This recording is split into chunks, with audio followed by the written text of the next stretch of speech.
Hello students, नमस्कार सभी को। देखिए, आज जो हम चर्चा करेंगे वो हमारे कल वाले टॉपिक को आगे बढ़ाएंगे। कल हमारा टॉपिक था पोषक तत्व, जिसमें हमने क्या कर लिया था, जिसमें हमने कर लिया था विटामिन, प्रोटीन, वसा और कार्बोहाइड्रेट। आगे चलते हैं उसी सिलसिले में।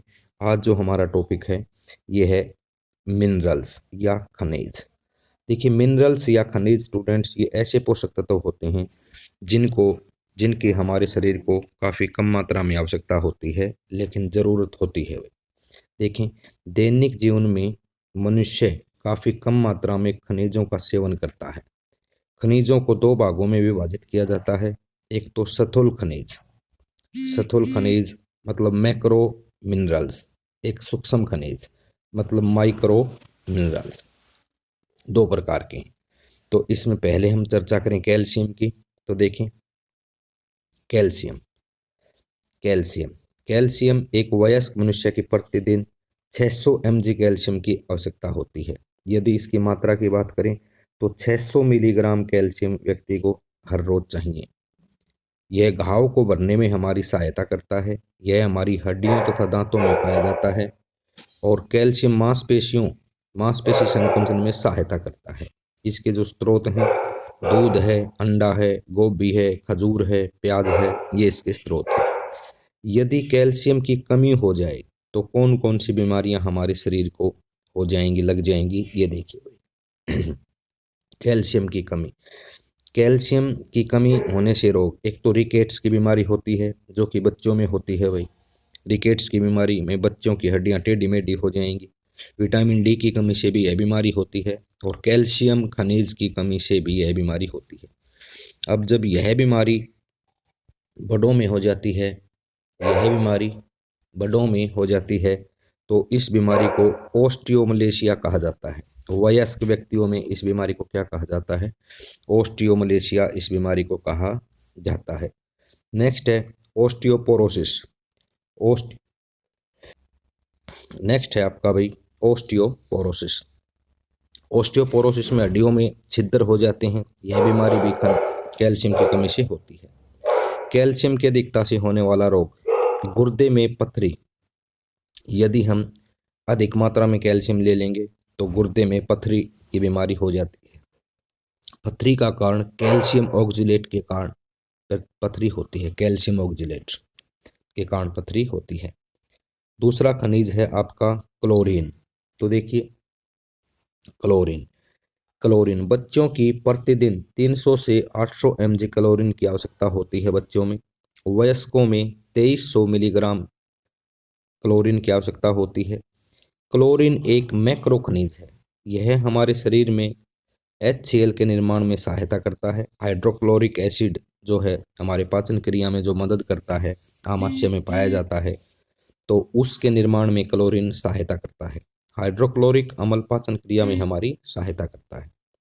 क्लोरीन को शरीर शुद्ध करने वाला खनिज भी कहा जाता है। बॉडी क्लीनर भी इसी खनिज को कहा जाता है। ध्यान रखना, क्लोरीन को ही क्या कहा जाता है? बॉडी क्लीनर खनिज कहा जाता है। इसके स्रोत यदि मैं बात करूं स्रोत की, तो गाय तथा बकरी का दूध, मूली, समुद्री जीव, मछली का यकृत इसके स्रोत हैं। यदि इसकी कमी हो जाएगी तो हमारे शरीर में कौन सी बीमारी होती है? हाइड्रोक्लोरिक अम्ल की क्या हो जाएगी? कमी हो जाएगी, क्योंकि यह इसके निर्माण में सहायता करता है।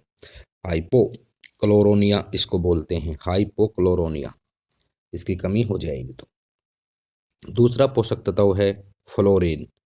तो देखें, फ्लोरीन पोषक तत्व जो है फ्लोरीन, मनुष्य को प्रतिदिन 0.5 से 0.8 मिलीग्राम या 1 लीटर पानी फ्लोरीन की आवश्यकता होती है। यह एक सूक्ष्म खनिज है। कार्य, दांतों की बाहरी परत जिसको इनेमल कहा जाता है के निर्माण में यह सहायक होता है। कैनियल का रंग सफेद इसी के कारण से होता है। यह टेंडन्स के निर्माण में सहायक है।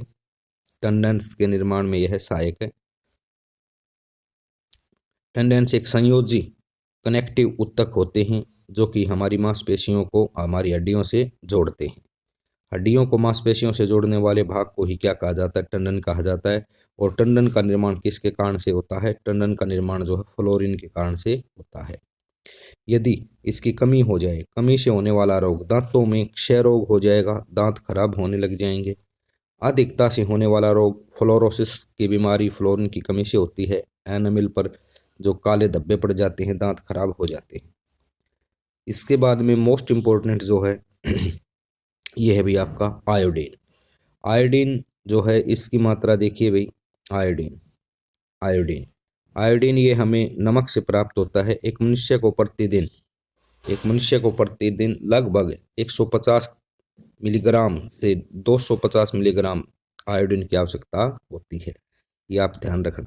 यह एक सूक्ष्म खनिज है। कार्य, हमारे गले में एक ग्रंथि होती है जिसका नाम थायराइड ग्रंथि है। यह ग्रंथि थायरोक्सिन नामक हार्मोन का स्त्राव करती है। आयोडीन थायरोक्सिन हार्मोन्स के निर्माण में हमारी सहायता करता है। तो यदि इसकी कमी हो जाएगी तो घेंगा रोग होता है। भी आगे चल के पढ़ेंगे हम। देखिए ये आ गया। इसके जो स्रोत हैं तो कौन कौन से स्रोत हैं? इसके स्रोत भाई गाजर, समुद्री जीव, लहसुन, ये इसके स्रोत हैं। कमी से होने वाली बीमारी घेंगा या गायटर की बीमारी होती है। मानसिक तथा शारीरिक असंतुलन भी इसी की कमी के कारण से होता है।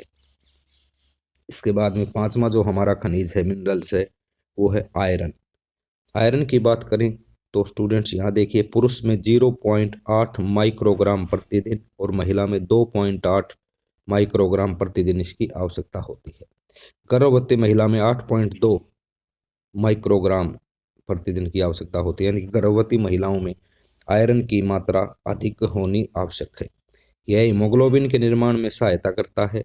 यह हमें एनीमिया से बचाता है, खून की कमी से बचाता है। इसके स्रोत हरी पत्तेदार सब्जियां, अंडा, खजूर आदि इसके स्रोत हैं। छठा जो खनिज लवण है वो है पोटासियम। देखें भी क्या कहता है पोटासियम पोटासियम पोटासियम मनुष्य को प्रतिदिन 5 ग्राम प्रतिदिन पोटासियम की आवश्यकता होती है। यह एक सूक्ष्म खनिज है। यह पेशी संकुचन में सहायता करता है। गति देने के लिए यह हृदय संकुचन में भी सहायता करता है। टमाटर, आंवला, बादाम इसके स्रोत हैं। कमी से होने वाली बीमारी यदि इसकी कमी हो जाएगी तो देखें भाई, कमी से होने वाली बीमारी रुधिर दाब का असामान्य हो जाना। हमारा ब्लड प्रेशर जो है वो इसकी कमी से असामान्य हो जाता है। इसकी कमी से जो है हमारा प्रॉपर चैनल से ये नहीं रहता है भी, पोटासियम की कमी से। इसके बाद में जिंक यह लार के निर्माण में सहायक होता है। यह आंसुओं के निर्माण में सहायक होता है। इंसुलिन के निर्माण में सहायक होता है। और इसके स्रोत दूध, केला और अंडा है। तो ये इस तरह से हमारे खनिज जो हो कंप्लीट होते हैं। इसके बाद में है भी एंजाइम यानी कि हमारे शरीर में जो एंजाइम है स्टूडेंट्स, ये महत्वपूर्ण भूमिका निभाते हैं। देखिए क्या कहता है एंजाइम इन मतलब में, जाइम मतलब यीस्ट यानी खमीर, यानी कि खमीर में। एंजाइम जैव उत्प्रेरक होते हैं। ये एंजाइम उपापचय मेटाबॉलिज्म की अभिक्रियाओं में हमारा में शरीर में भाग लेते हैं। ये मेटाबॉलिज्म प्रोसेस में एंजाइम भाग लेते हैं। सभी एंजाइम प्रोटीन से मिलकर बने होते हैं तथा लगभग सभी प्रोटीन एमिनो अम्ल से मिलकर के बने होते हैं। एंजाइम के वो अपवाद जो न्यूक्लिक अम्लों के बने हुए हैं, एक तो राइबोन्यूक्लिक और एक राइबोजाइम, ये दो अपवाद हैं भाई। नहीं तो और एमिनो अम्ल से मिलकर के ये एंजाइम बनते हैं। एंजाइम कार्य कैसे करते हैं देखिए, एंजाइम की संरचना में बहुत सारे गड्ढे होते हैं तथा कोई भी पदार्थ इन गड्ढों में जाकर जुड़ जाता है। एंजाइम है ये सक्रिय क्षेत्र है, ये सबस्ट्रेट है। ये इसकी कार्यविधि इसने चित्र के माध्यम से दर्शाई है। अब देखें एंजाइम के बारे में किसने बताया था। एंजाइम की खोज बुचनर के द्वारा की गई थी।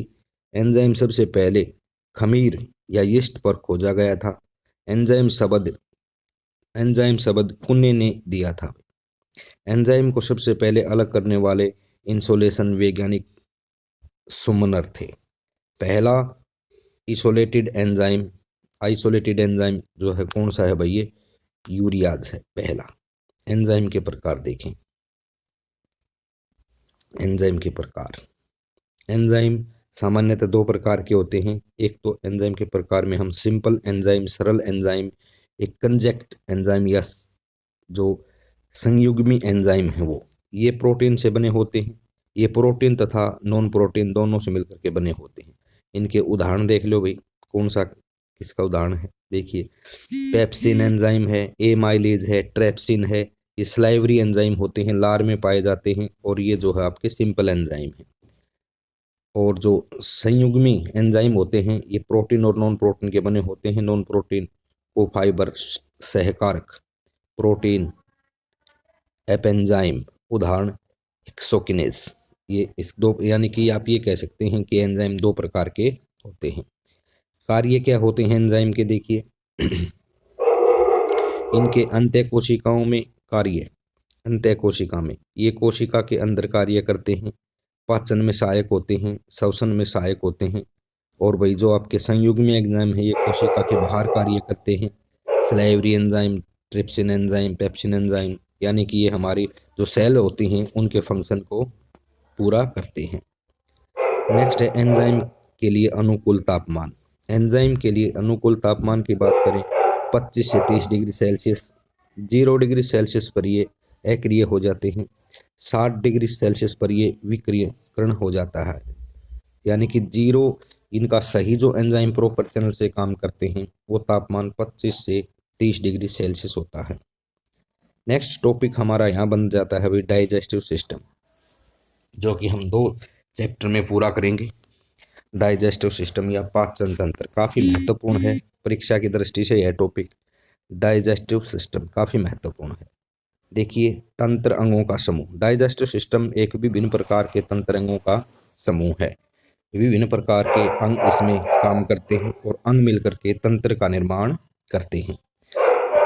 यदि मैं पाचन की बात करूं तो देखें क्या कहता है, जटिल भोज्य पदार्थों का एंजाइमों की सहायता से सरल पदार्थों में टूटना पाचन कहलाता है। जैसे ये बड़ी संरचना दिखा दी, जटिल भोजन की दिखा दी, और ये छोटे छोटे पाचन, इसको सरल खाद्य पदार्थों में टूटना ही क्या है, पाचन कहलाता है। क्लियर, ये एंजाइमों की सहायता से टूटते हैं। दूसरा पॉइंट देखें क्या कहता है, इसको फिर से इसने परिभाषित करने की कोशिश की है। क्या कहता है भाई, भोज्य पदार्थों के बड़े बड़े अणु छोटे छोटे अणुओं में टूटकर ऊर्जा मुक्त करते हैं। यह प्रक्रिया कैटाबोलिक प्रक्रिया अपचयन कहलाती है। पाचन एक कैटाबोलिक प्रक्रिया है, अपचयन प्रक्रिया है। ये पूछ सकता है भाई ये कैसी प्रक्रिया है, कैटाबोलिक प्रक्रिया है या अपचयन प्रक्रिया है, अर्थात पाचन में बड़े अणु छोटे अणुओं में टूटते हैं। यदि पाचन तंत्र के चरणों की बात करूं मैं तो स्टूडेंट्स कुल मिलाकर के इसके जो चरण हैं वो 5 चरण होते हैं भाई। कौन कौन से चरण होते हैं 5, ये देखिए। पहला है अंतःग्रहण, कोई भी खाद्य सामग्री का खा लेना ही क्या कहलाता है, अंतःग्रहण कहलाता है। जैसे ही हम उसको खाते हैं तो मुख में पाचन शुरू हो जाता है, मुख में पाचन शुरू हो जाता है जिसको डाइजेशन बोलते हैं। मुख में बता दें आपको कुल पाचन का 4 से 5% पाचन ही मुख में होता है, 4 से 5%।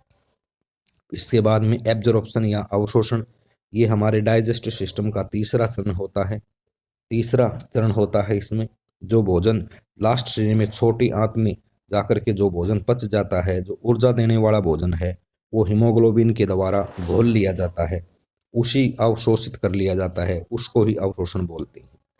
चौथा चरण मिलाना या एसिमिलेशन है। इसमें जब अंतिम सिरे पर कोशिका में ऑक्सीकरण के दौरान जब भोजन मिलता है तो उस स्टेप को हम एसिमिलेशन कहते हैं, मिलाना कहते हैं।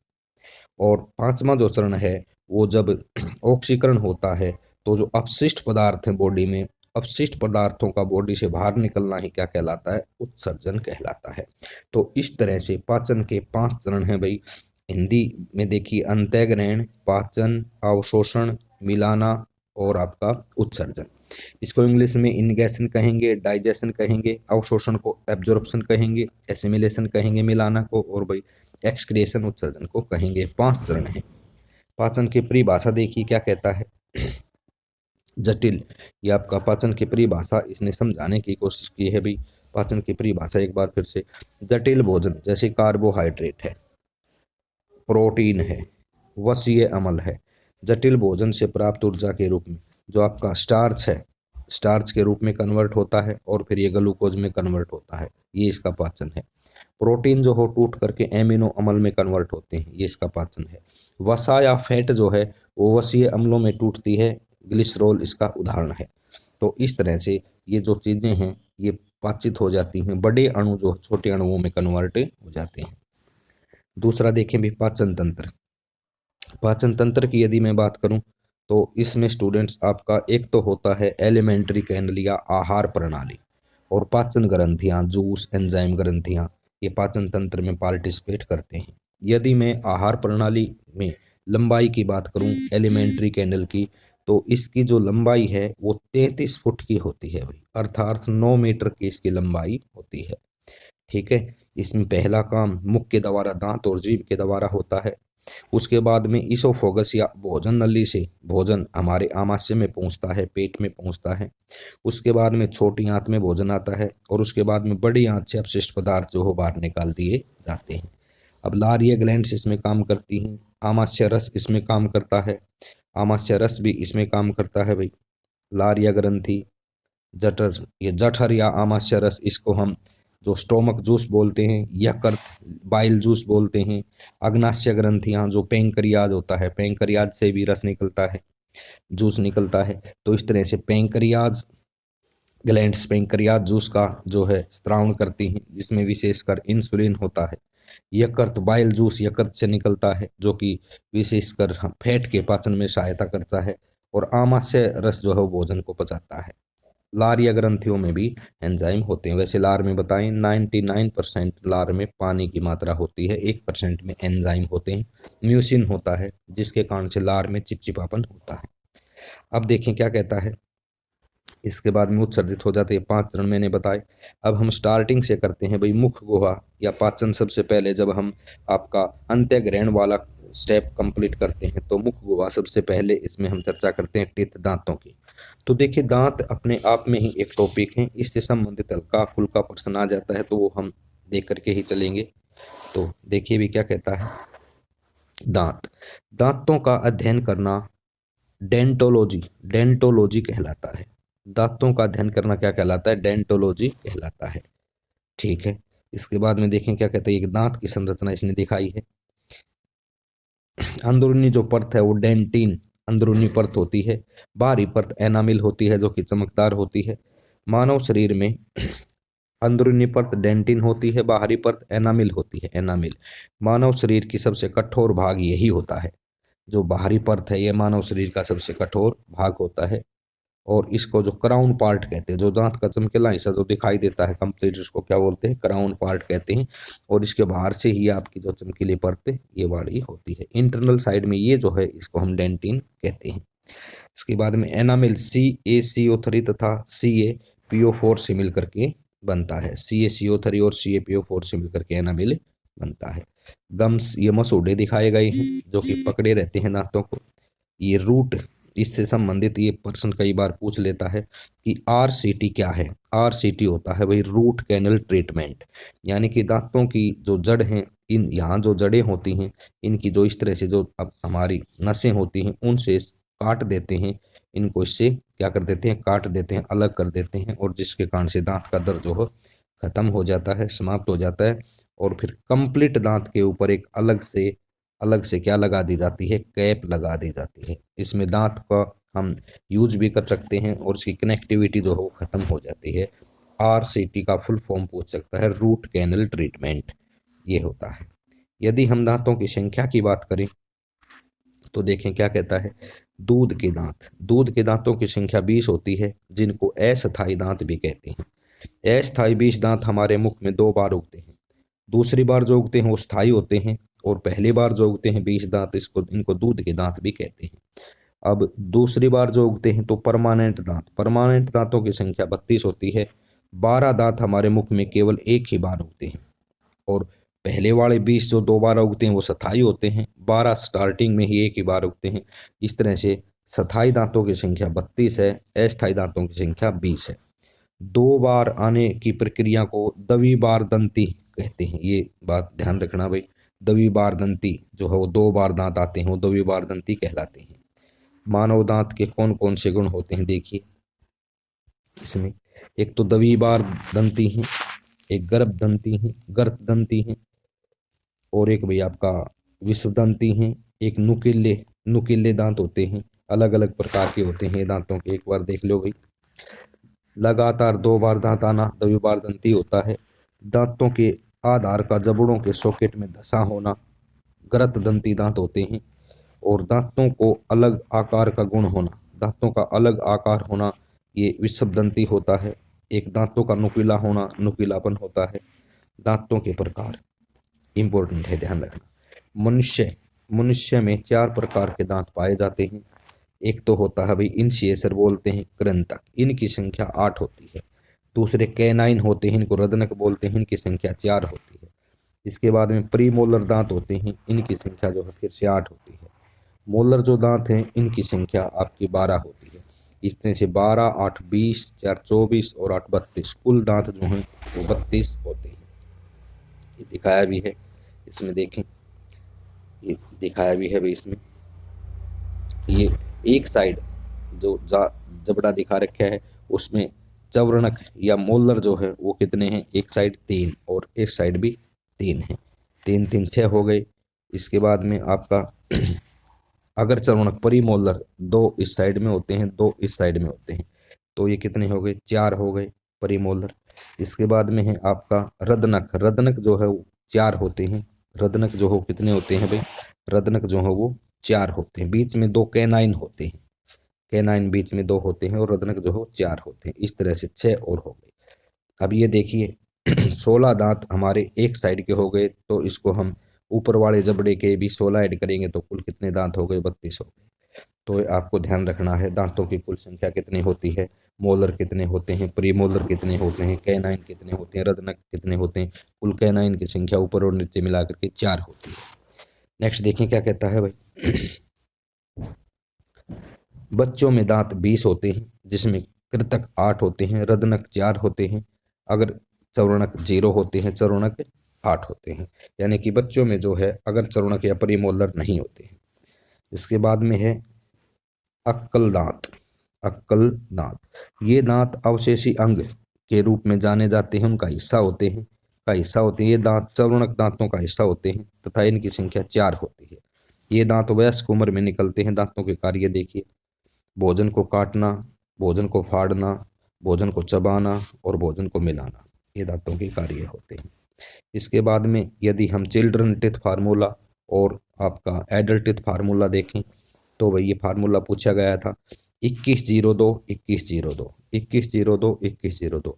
ये कंप्लीट जबड़े के दांत दर्शाए गए हैं बच्चे के, यानी कि नीचे वाले जबड़े में 2102 एक साइड और 2102 दूसरी साइड, और आपके ऊपर वाले जबड़े में भी 2102 एक साइड और 2102 दूसरी साइड। तो इस तरह से ये कुल संख्या इनकी कितनी होती है, 20 होती है। अब देखें क्या कहता है, एडल्ट में 21 23 21 23 21 23 21 23, ये वही फार्मूला है जो थे थोड़ी देर पहले ऐसे ऐसे ऐसे दांतों को जो हम दिखाया गया था, वही फार्मूला है कि इसको विभाजित कर दिया, इस साइड के दांत इस साइड के दांत, ऐसे ही ऊपर 2 प्रकार के हो जाएंगे। तो ये वही फार्मूला है, कोई ऐसी विशेष बात नहीं है। नेक्स्ट देखें प्रजातियों में दांतों की संख्या, यहाँ से डायरेक्ट पर्सन ले लेता है तो ये आपको ध्यान रखना है। कुत्ते में यदि कुत्ते का जो पिल्ला होता है उसमें दांतों की संख्या देखें तो 28 होती है और बड़े कुत्ते में 42 होती है। बिल्ली में दांतों की संख्या 26 होती है बच्चे में, और वयस्क में 30 होती है। मच्छर में दांतों की संख्या 47 होती है, हाथी में 26 होती है, डॉल्फिन में 250 प्लस दांत होते हैं। डॉल्फिन का कई बार आ जाता है, मच्छर का कई बार आ जाता है। तो ये आपके कुल मिलाकर के 4 5 जीव हैं, इनके दांतों की संख्या आपको ध्यान में रखनी है। मनुष्य के आपको पता ही है पहले से ही कितने दांत होते हैं, 32 होते हैं। इसके बाद में देखें क्या कहता है, टंग। अब जब हम भोजन खाते हैं तो दांतों की जो भूमिका है वो मैंने आपको बता दी है। उसके बाद में जीभ की क्या भूमिका है, देखिए जीभ या टंग। जीभ एक मांसपेशीय अंग है। जीभ की लंबाई 10 सेंटीमीटर होती है। जीभ गले की हायोड हड्डी से जुड़ी हुई होती है और जीभ की मांसपेशी का नाम कंकाल पेशी है। कंकाल पेशी, जीभ की मांसपेशी का नाम कंकाल पेशी है। जीभ पर टेस्ट बर्ड्स होते हैं भाई। यहाँ पूछा जा सकता है कि कौन सा टेस्ट बर्ड्स कहाँ पर होता है, तो देखिए यहाँ इसमें दिखाया गया है। बिल्कुल जीभ के आगे वाला हिस्सा जो है, वहाँ जो स्वाद कलिकाएं होती हैं, टेस्ट बर्ड्स जो होती हैं, वो हमें मीठे का एहसास कराती हैं। बिल्कुल इसके पीछे जो टेस्ट बर्ड्स होते हैं, वो हमें कड़वे का एहसास करवाते हैं। और जो उभरी हुई रचनाएं हैं, इन्हीं को हम क्या बोलते हैं, टेस्ट बर्ड्स बोलते हैं, स्वाद कलिकाएं बोलते हैं। साइड में जो है नमकीन स्वाद का पता चलता है, तो बीच में जो है खट्टे का पता चलता है। इस तरह से कुल मिला के बहुत सारी स्वाद कलिकाएं होती हैं, जिनको हम प्रमुख रूप से 4 भागों में बांटते हैं। आगे मीठे का, वैसे तो संपूर्ण जीभ ही सभी तरह के स्वाद के बारे में बताती है, लेकिन कम या अधिकता की यदि मैं बात करूं, तो मीठे का स्वाद आगे, पीछे का, कड़वे का स्वाद पीछे, खट्टे का स्वाद बीच में और नमकीन का स्वाद साइड में होता है। क्लियर। अब ये देखें भी क्या कहता है। हमारे जीभ पर 4 प्रकार की ये पेपिला या टेस्ट बर्ड्स पाए जाते हैं। सबसे छोटी पेपिला, इसमें टेस्टिंग बर्ड्स नहीं होते हैं। सबसे बड़ी पेपिला, इसमें टेस्टिंग बर्ड्स होते हैं। यह वयस्कों में नहीं पाई जाती है। टेस्ट बर्ड्स ये अलग अलग वही चीज़ जो मैंने आपको बता दी, वही है इसमें भाई। इसके बाद में ये आपका जीभ की भूमिका हो गई। फिर स्लेवरी ग्लैंड्स या लारीय ग्रंथि, लारीय ग्रंथि के बारे में देखिए। जो ग्लैंड्स होते हैं जहाँ से लार जनरेट होता है, वो उन्हीं के बारे में, स्लेवरी ग्लैंड्स उन्हीं को कहते हैं, लार ग्रंथि। हमारे मुख में 3 जोड़ी लार ग्रंथि पाई जाती हैं। यह कान के पास स्थित होती हैं। यह सबसे, एक तो है भाई प्रोटिड सेल, ये स्लीवरी ग्लैंड्स, प्रोटिड, ये कान के पास स्थित होती है, सबसे बड़ी होती है। दूसरा है सब लिंगुअल स्लेवरी ग्लैंड्स, यह जीभ के नीचे स्थित होती है, सबसे छोटी होती है। यानी कि प्रोटिड बड़ी होती है, सब लिंगुअल जो है वो छोटी होती है। और भाई सब मैंडिबलर स्लेवरी ग्लैंड्स, यह निचले जबड़े के नीचे स्थित होती है। तो मुख्य रूप से 3 प्रकार की ग्रंथियां होती हैं। कुल यह लार का 75% अकेले ही बनाती है। लार का संगठन की यदि मैं बात करूं, लार के संगठन की, तो वो और देखिए भी लार में क्या होता है। तो लार में देखिए, मैंने पहले भी आपको बताया था, जो लार होती है उसमें लगभग 90 से 95% क्या होता है, पानी होता है। एक म्यूकस या श्लेष्मा भी होता है। इसमें खनिज भी होते हैं, एंजाइम भी होते हैं। लाइसोसाइम एंजाइम ये सूक्ष्म जीव को मारने का काम करता है। और भाई जो आपका जो टाइलिन एंजाइम है, ये भोजन को टुकड़ों में तोड़ने का काम करता है। ये मुख्य रूप से लाइसोसोम और टाइलिन एंजाइम जीव में पाए जाते हैं। यहाँ पर ये विशेष है भाई, पीएच मान, लार का पीएच मान 6.8 होता है, यानी कि यह अम्लीय होती है। यदि यहाँ पे लार का पीएच मान घट जाएगा तो स्टूडेंट्स वो कैंसर की बीमारी के संकेत होते हैं। नेक्स्ट देखें, ये इसको मुंह में अपूर्ण पाचन होता है, आंशिक पाचन होता है। मैंने पहले बताया था 4 से 5% पाचन ही कहाँ होता है, मुंह में होता है। अब देखें भी क्या कहता है।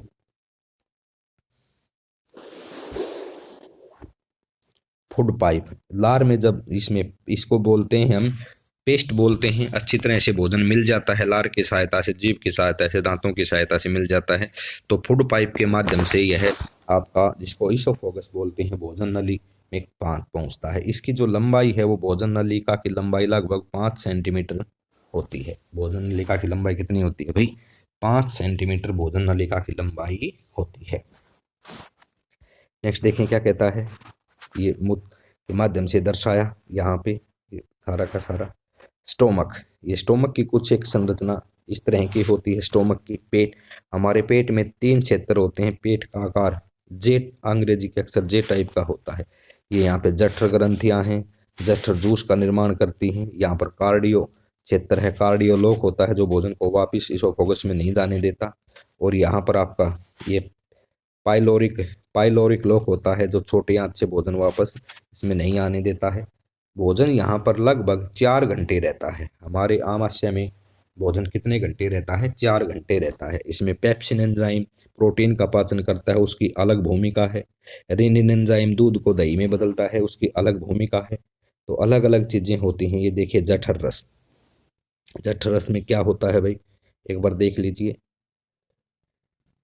जठर रस में ऑक्सीटिक कोशिकाएं होती हैं, यह हाइड्रोक्लोरिक अम्ल का निर्माण करती हैं। HCl होता है इसमें, जो कि हमारे भोजन को रोगाणु मुक्त करता है। ये अलग अलग से हैं। दो एंजाइम और होते हैं, एक तो रेनिन जो दूध को किस में बदलता है, दूध को दही में बदलता है रेनिन। एक पेप्सिन जो है आपका प्रोटीन का पाचन करता है, और इसमें पानी की मात्रा होती है। यदि हम इसकी कुल मात्रा देखें तो लगभग 1 से 1.5 लीटर जठर रस जो है वो जनरेट होता है व्यक्ति में हर दिन। इसके कार्य देखिए भाई, HCl के कार्य क्या होते हैं।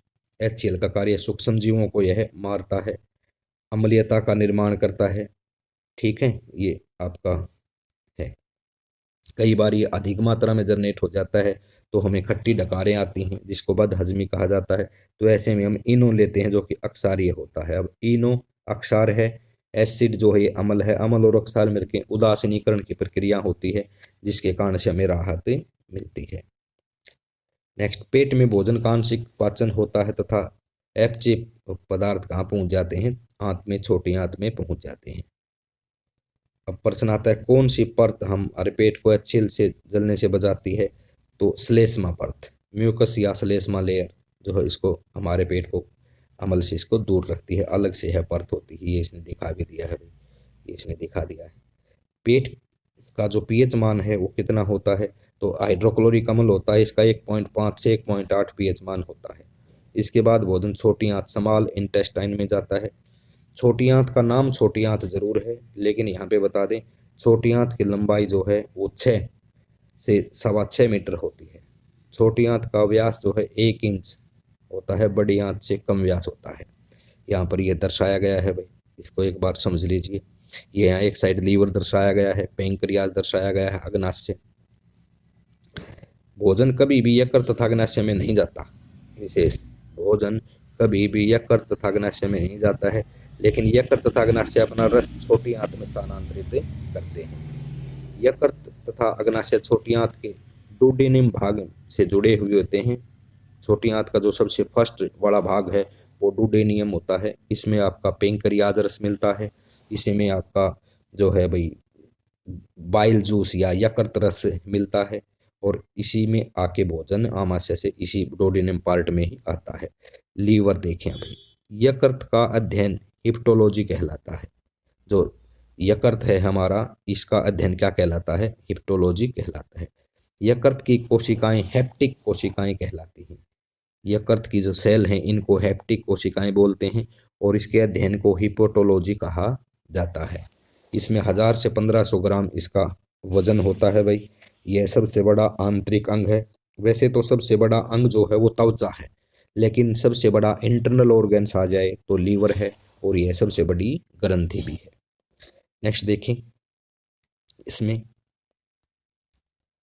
क्या कहता है अभी नेक्स्ट आपका, सबसे बड़ा बाहरी अंग त्वचा है, और वैसे मानव शरीर में सबसे बड़ा आंतरिक अंग जो है वो यकृत है। यकृत के कार्य यूरिया का निर्माण करता है। यकृत यूरिया का निर्माण करता है, ग्लाइकोजन का संग्रह करता है, ग्लूकोज की अधिकता, इंसुलिन, ग्लाइकोजन का निर्माण करता है, रुधिर शर्करा का निर्माण करता है, वसा का संग्रह करता है, विटामिन का संग्रह करता है। केवल वसा घुलनशील विटामिन का ही यकृत संग्रह करता है। ए डी ई और के जो वसा में घुलनशील विटामिन उनका संग्रह करता है।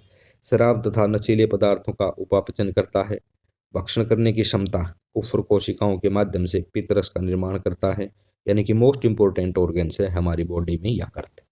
ठीक है, ये इसके फंक्शन दर्शा रखे हैं भाई, क्या क्या ये यकृत जो है वो रिलीज करता है। एक तो इम्पोर्टेंट है बिलीरुबिन, जिसके कारण से जो हमारे प्लाज्मा, ब्लड में प्लाज्मा होता है उसका रंग हल्का पीला होता है, तो बिलीरुबिन के कारण से होता है। फिर है बिलीवर्दीन, जो हमारे पित्त का रंग हरा होता है, उस वो इसके कारण से होता है। दोनों को कौन रिलीज करता है, यकृत रिलीज करता है। ठीक है, इसके बाद में देखें भोजन को तोड़ने के लिए ये यकृत जो है सोडियम ग्लाइकोलेट और सोडियम कार्बोनेट का भी निर्माण करता है।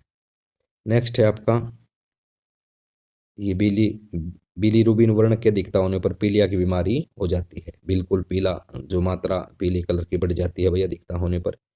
पितरस की मात्रा 600 से 700 ml प्रतिदिन होती है। पितरस का पीएच मान जो है 7.5 7.5 होता है और 600 से 700 ml प्रतिदिन इसकी मात्रा होती है। पितरस में कोई भी एंजाइम मौजूद नहीं होता है, भौतिक और शारीरिक पाचन होता है। ये लीवर की कार्यविधि इसने दर्शा दी है। ये डोडिनम पार्ट है इसका। ये आपका गाल ब्लैडर यहाँ है जहाँ पर पितरस स्टोर होता है। यहाँ से 2 प्रश्न बहुत अच्छे बनते हैं कि बाइल जूस या पितरस का निर्माण कौन करता है, तो निर्माण करता है भी यकृत, लेकिन इसका संग्रह कौन करता है, इसका संग्रह करता है आपका गाल ब्लैडर या पित्ताशय। ये दोनों प्रश्न अलग अलग हैं और अलग अलग पूछे जाते हैं, ध्यान रखना है, ठीक है। इसके बाद में देखिए लिपिड का वसीय अम्लों में रूपांतरण होता है। ये जो बाइल जूस है विशेषकर वसा को ही क्या करता है, पचाता है। पेंक्रियाज अग्नाशय की खोज लैंगरहैंस के द्वारा की गई थी। अग्नाशय एक पत्तीनुमा संरचना होती है। अग्नाशय में 4 प्रकार की कोशिकाएं पाई जाती हैं। ये आपका अल्फा बीटा ये कोशिकाएं हैं भाई अग्नाशय की, हार्मोन्स का निर्माण करती है। अंतःस्रावी ग्रंथि है। असल में पेंक्रियाज जो है अंत्य और बाह्य दोनों प्रकार का स्त्रावण करती है, तो यह दोनों प्रकार के स्त्रावण की ही ग्रंथि है। नेक्स्ट देखें क्या कहता है। अग्नाशय रस का निर्माण करती हैं अलग अलग जो कोशिकाएं हैं, अलग अलग भाई अग्नाशय रस का निर्माण करना, छोटी आंत के डोडिनम अग्नाशय रस को स्रावित करना। अग्नाशय रस की मात्रा 1 लीटर प्रतिदिन होती है। अग्नाशय रस में 3 प्रकार के एंजाइम मौजूद होते हैं जो भोजन को तोड़ने में सहायक होते हैं, ठीक है। ये ट्रेप्सिन एंजाइम है, माइलेज एंजाइम, लिप्टोज, ये सारे के सारे एंजाइम जो हो अग्नाशय रस में उपस्थित एंजाइम होते हैं। छोटी आंत में भोजन का स्थानांतरण होता है, कार्बोहाइड्रेट पचता है, प्रोटीन पचता है, लिपिड पचते हैं। ये सारा का सारे का पाचन जो है वो छोटी आंत में होता है। कंप्लीट पाचन जो है वो छोटी आंत में होता है, आप ये ध्यान रखना। प्रोटीन है, ये अलग अलग एंजाइम अलग अलग पोषक तत्वों पर काम करते हैं। इसके बाद में देखो भी क्या कहता है। भोजन का पूर्ण पाचन छोटी आंत में ही होता है। पाचन के बाद छोटी आंत में जेजिनम तथा इलियम भाग होते हैं। भोजन का अवशोषण कर लिया जाता है। भोजन का अधिकतम अवशोषण इलियम के द्वारा होता है, इल्लीज इनको बोलते हैं। अवशोषण के बाद हमें निम्न पदार्थ प्राप्त होते हैं, एमिनो अम्ल प्राप्त होते हैं, वसीय अम्ल, ग्लूकोज, ग्लिसरॉल, फ्रैक्टोज, क्रैक्टोज, ये रुधिर में स्थानांतरित हो जाते हैं। अवशोषण के बाद पचा हुआ बाकी भोजन बड़ी आंत में स्थानांतरित कर दिया जाता है। बड़ी आंत का देखिए क्या कहता है। बड़ी आंत, इसकी लंबाई 1 से 1.5 मीटर होती है। इसका व्यास 3 इंच का होता है। बड़ी आंत का भाग, ये बड़ी आंत के भी 3 भाग हैं भाई आपके, इसने दर्शाया है। ये बड़ी आंत के भी कितने भाग होते हैं, 3 भाग होते हैं। तो जो कि मुख्य रूप से यहाँ पर जल का अवशोषण होता है, जल का अवशोषण इस आंत में होता है। तो ये था भाई आपका पाचन से संबंधित सारे के सारे चरण हमने यहाँ पर किए। अंतःकरण किया, पाचन किया, उसके बाद में आपका अवशोषण, एसिमिलेशन और उत्सर्जन, बड़ी आंत के माध्यम से ही फिर अपशिष्ट पदार्थों का उत्सर्जन होता है। तो उम्मीद है टॉपिक आपको समझ में आया होगा। कल हम ग्रंथियों के बारे में पढ़ेंगे, अंतःस्रावी ग्लैंड्स क्या होती हैं, इनकी भूमिकाएं क्या होती हैं। तो धन्यवाद स्टूडेंट्स।